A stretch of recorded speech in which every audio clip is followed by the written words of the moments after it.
Hi everybody, I'm Lori Johnson from Soma Studio, and I'm here with my good friend Lila, who's a yoga teacher, and we're going to go over some common misalignments that happen in a yoga class, especially in Vancouver with the classes that are so big. Sometimes the teacher can't give you the attention you need, so we're going to give you a few skills and a few things to think about when you're doing your practice. So I'm going to turn it over to Lila, and she's going to take it from here.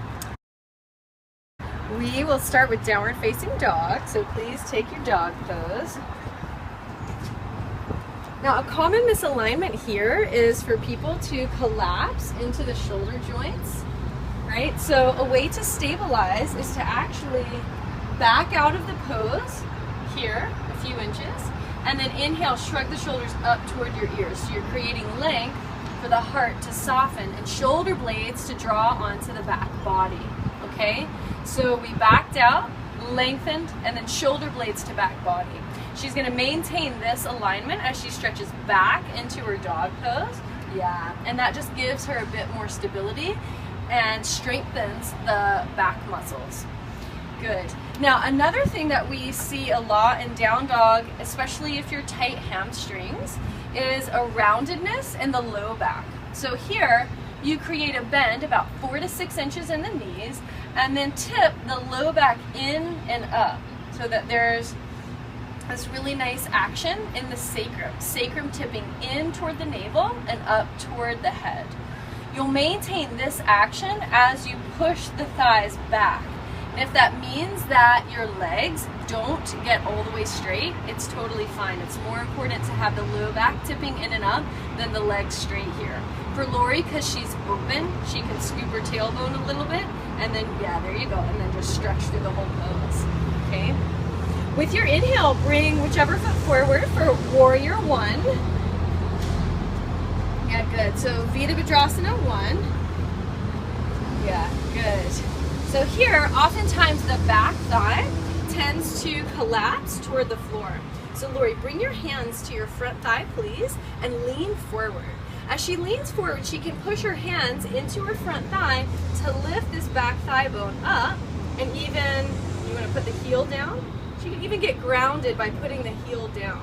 Good. So the thigh, the back thigh actually lifts up and widens away from the midline in order to create more stability in the hips. Good. Maintaining that. Rise up as you're ready. Good. And then here, we want to make sure that there's a lift through the sides of the body so that she's not collapsing into her mid-low back. Yeah. Beautiful. Good, Lori. Exhale your hands to the earth and downward facing dog. Oh yeah. And then bring one foot forward for pigeon prep. So in pigeon preparation, the tendency is to just kind of splat onto the ground. And so here, we're creating a binding in the front hip crease, and the sacrum and pelvis are really unlevel. So all we want to do is create more stability here. So Lori, rise up to your fingertips, please. Tuck your back toes under. Good. And we'll play here with scissoring the hips, drawing the back hip forward and the front hip back, which creates a stability in the sacrum.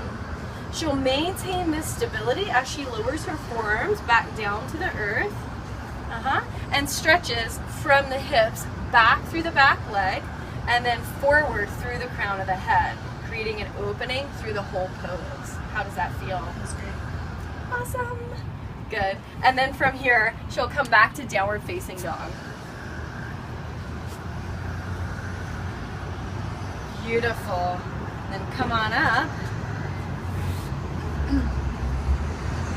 Okay, that's great. Thanks, Lila. Thanks, Lila. So that's it for today, and namaste. Namaste.